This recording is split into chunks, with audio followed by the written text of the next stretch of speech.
So we start with a question from Brian. And his question is about, when the Beanstalk DEX is out.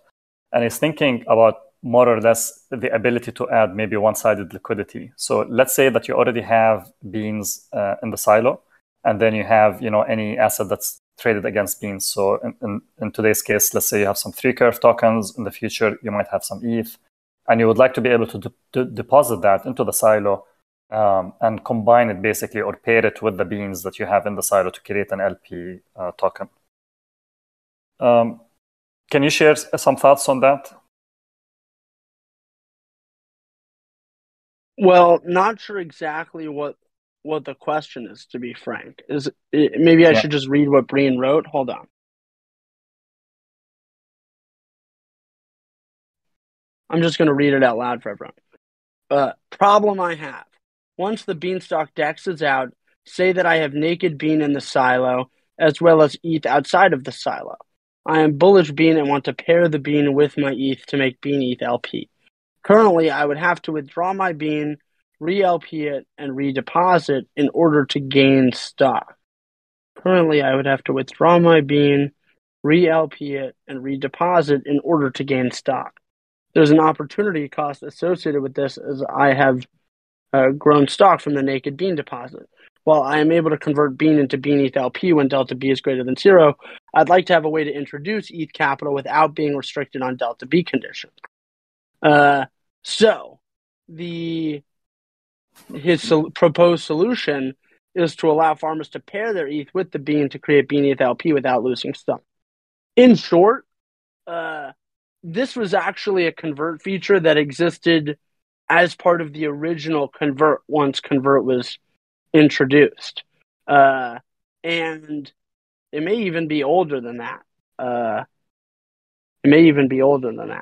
But the point is, this was just something that wasn't part of the implementation around replant, because the goal was to get Beanstalk replanted sooner rather than later, and that's sort of a bell and whistle. But absolutely a fan of re-implementing that feature. Okay, great. Maybe I'm just going to summarize the question again, because we spoke a bit about it. So if I have an asset that is traded against beans, and I have beans inside the silo, hopefully in the future, I will be able to directly pair it with the bean that's in the silo and create an LP token that's in the silo. Is that correct? Correct. Now, in practice, you'll be able to add...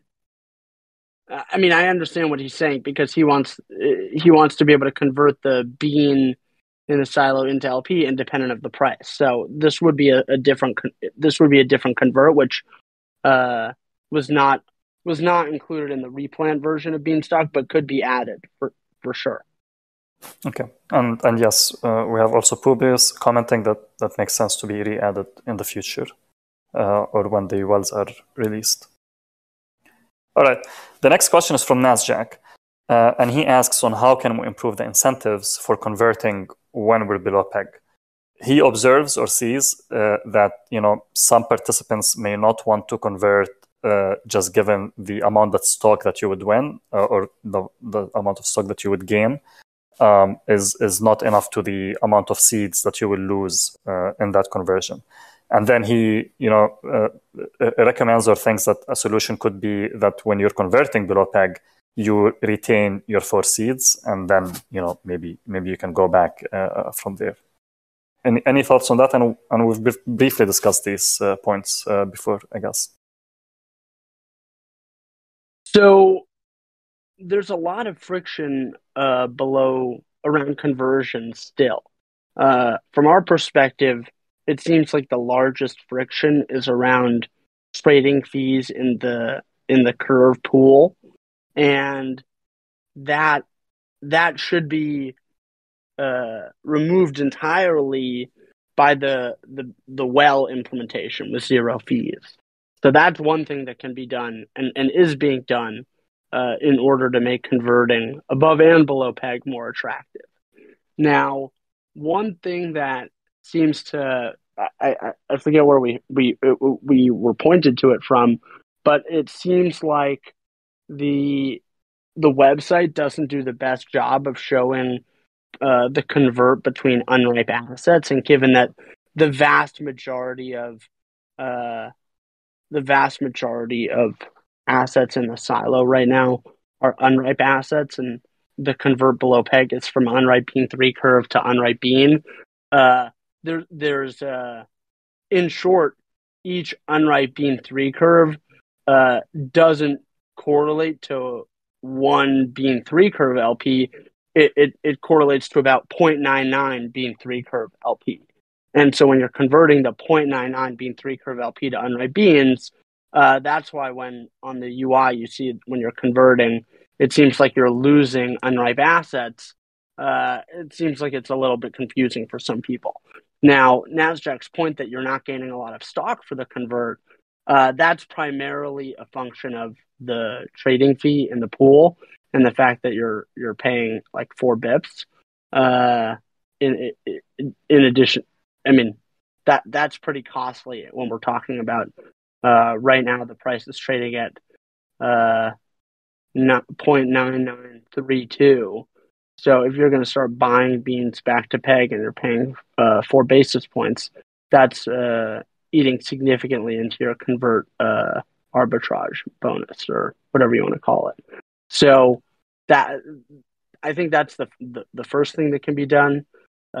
Beyond that, the implementation of the stock and seed gauge system, whereby the Beanstalk system can target an optimal balance of various assets. That will obviously have maybe obvious isn't the best word, but that system should have a system where it scales up and down the seeds for beans based on the price over time, such that if there's a need to increase the bonus for converting in terms of seeds that you have to forfeit, that is something that can become variable, whereas right now it's fixed. So that would probably happen as part of the stock gauge system. But in general, the concept that it's a problem that Beanstalk is issuing debt in order to clear some of the negative delta B, not sure that's really a problem in practice. It's the weather's, the temperature's still pretty high, so there are a lot of pods being issued when people sow, but nonetheless, it hasn't really affected the pod rate significantly. And while the goal is to maximize the effectiveness of convert, there's nothing wrong with a delay in the converts and it not being the most efficient, such that someone who's trying to dump beans knows that they're going to just get to sell all of them at $1 because there may be some unwillingness to convert for a period of time, and that's totally okay. So it feels like Beanstalk has come a long way, where the question is how to make it more stable and make converts more attractive when the price hasn't deviated more than a cent in the past couple of weeks. But nonetheless, as you all know, we're big fans of good, better, best, and while the system is getting better and better, it can continue to be made better and better. Is maybe the better thing to say. Yeah, lots of improvements on the convert, both on the upside and the downside, that can be made. Okay, let's see if we can summarize a few of these points.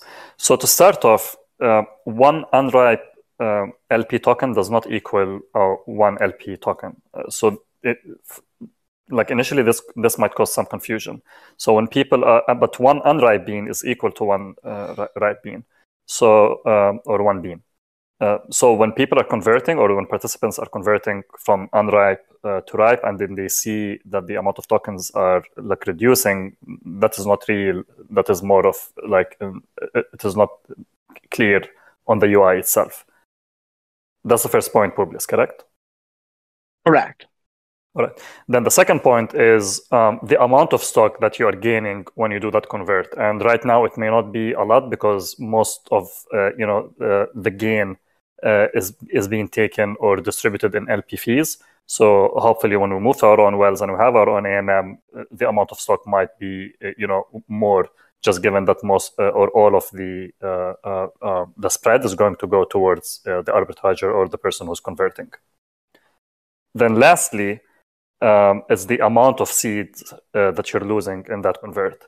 And in here, I guess, is we're thinking about what is the improvement. But given that when we move to a gauge like system, then we'll have more freedom or the way to let's say get around that point of friction or improve it in order to be able to make convert more let's say direct or seamless. Did I miss anything else, Publius? That's correct. Now, there are probably more things that can be done, but those are the ones that come to mind. Okay.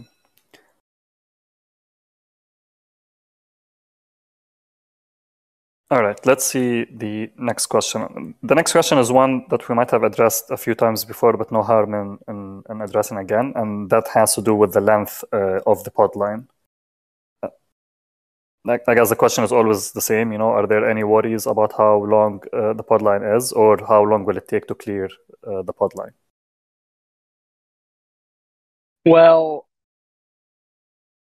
on the one hand, it's a good thing to be worried about, right? The one way Beanstalk fails is that the pod rate is too high, the pod line is too long, and there's no willingness to lend to Beanstalk at a reasonable rate.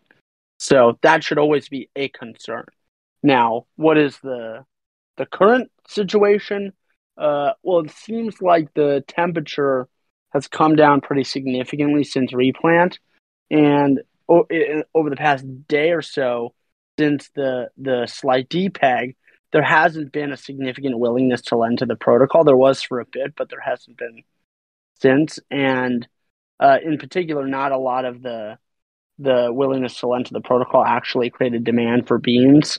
And in short, it's unclear at what the efficient temperature is right now, such that it would start to attract a significant amount of lenders at this point. But it's probably a little bit higher than it currently is. But given that there's been a willingness to lend to the protocol over the past couple of weeks, it's unclear exactly where that efficient weather is. Again, because of the small size. Excuse me, I didn't say that before, but the small size of the amount of soil before compared to the relatively large amount of soil available right now. So it'll be interesting to see where that temperature ultimately settles. But okay. No real comment on the pod line or the pod rate at this point. Yeah, and I guess when there is more soil available, all of these things will solve itself, and then we'll be able to accurately tell what is the right temperature, or if the temperature is at the right level. Rose, I see you asked or you raised your hand. I invited you up on the stage to speak, so feel free whenever you want to come in and ask your question.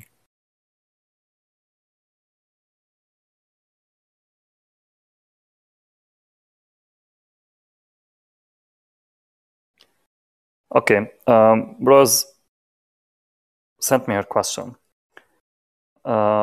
We can maybe quickly take it in here. So she's saying that she's struggling to find her Beanstalk assets since replant, and is asking for some help to direct that. I think we can send you some documentation, Rose, that might help with that. But just briefly answering that, any pre-exploit participant now have unripe assets. If you had them in the silo, they should have been automatically deposited for you or on your behalf in the silo. So if you just connect to the Beanstalk app using your wallet and check your silo deposits, you should see some unripe assets there. If they were in your circulating balances, then it should be in your. You'll have to pick them in the UI, and then they will be on your or in your wallet.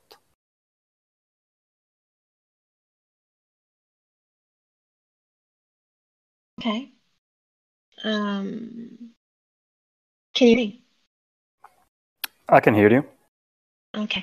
So I actually did try that. I connected my wallet. I was doing DeFi quite regularly up until the mishap happened with Bean, and then I have been on the hiatus away in Europe and came back and just been busy with other stuff. But one thing I did try was to go into my account and look for the unripe beans. And I didn't see, I was not successful. I followed the steps. I read the entire instruction that was sent to me. And so I feel like maybe offline, not on this call, but this was my best opportunity to jump on and get some attention.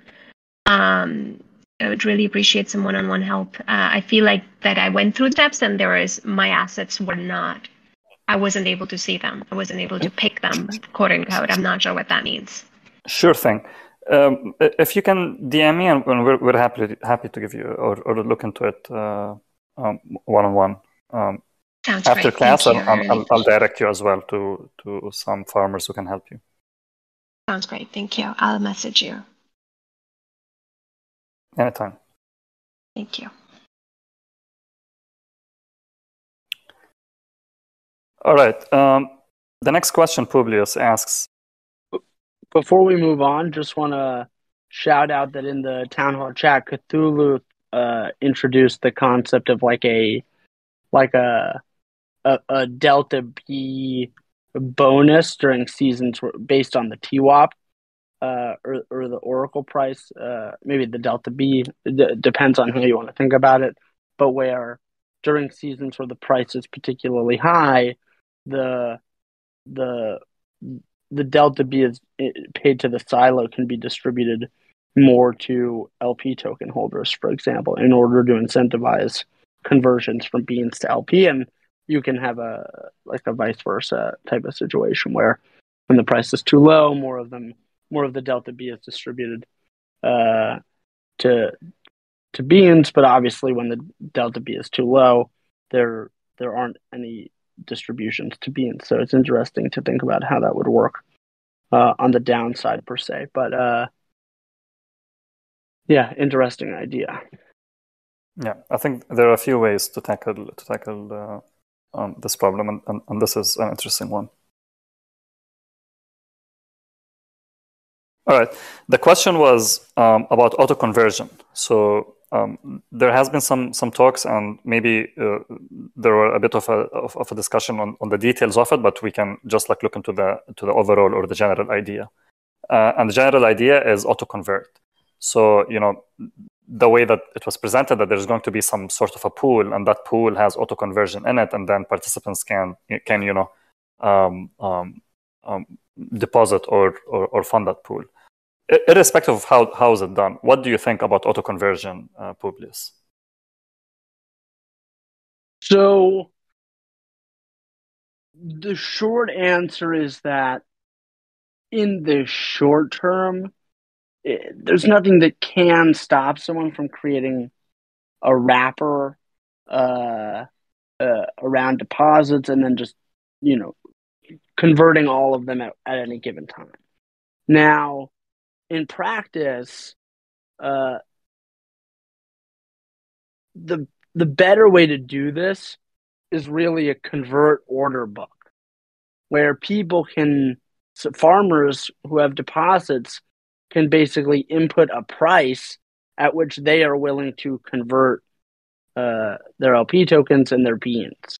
And that should be facilitated by what's being called Tractor, which is effectively a generalized permission system such that farmers can authorize smart contracts to convert on their behalf at given prices, such that you can have a convert order book in practice.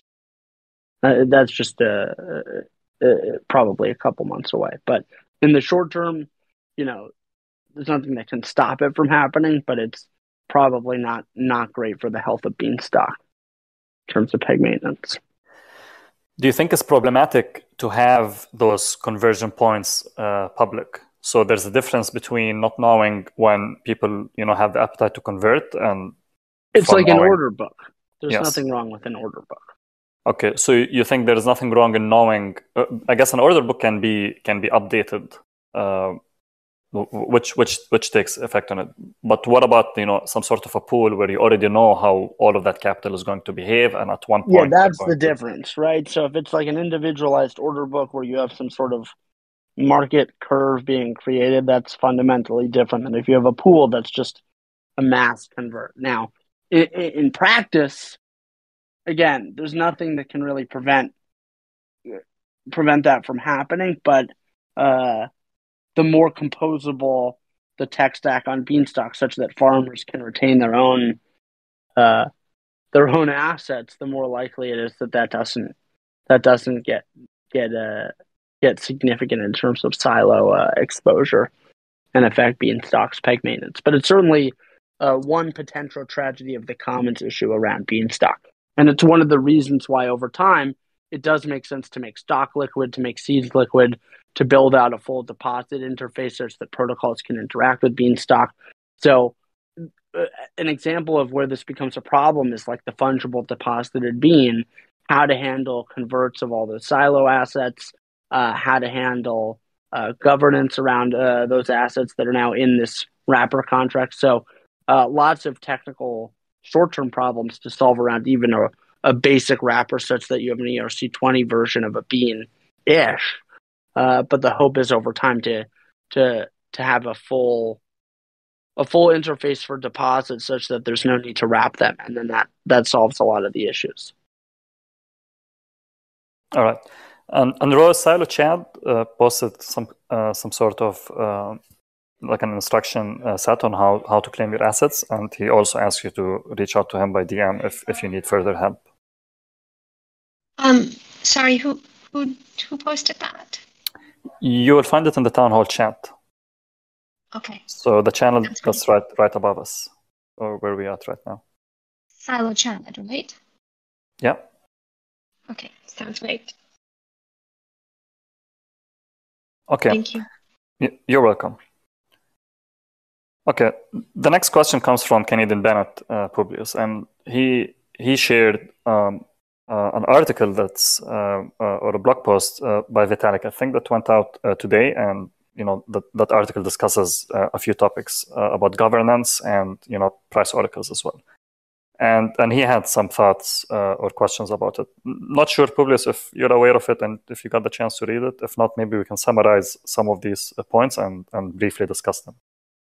Have not had a chance to read it. Okay.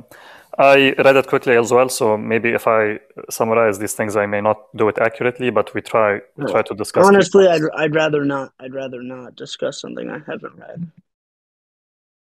Sure thing.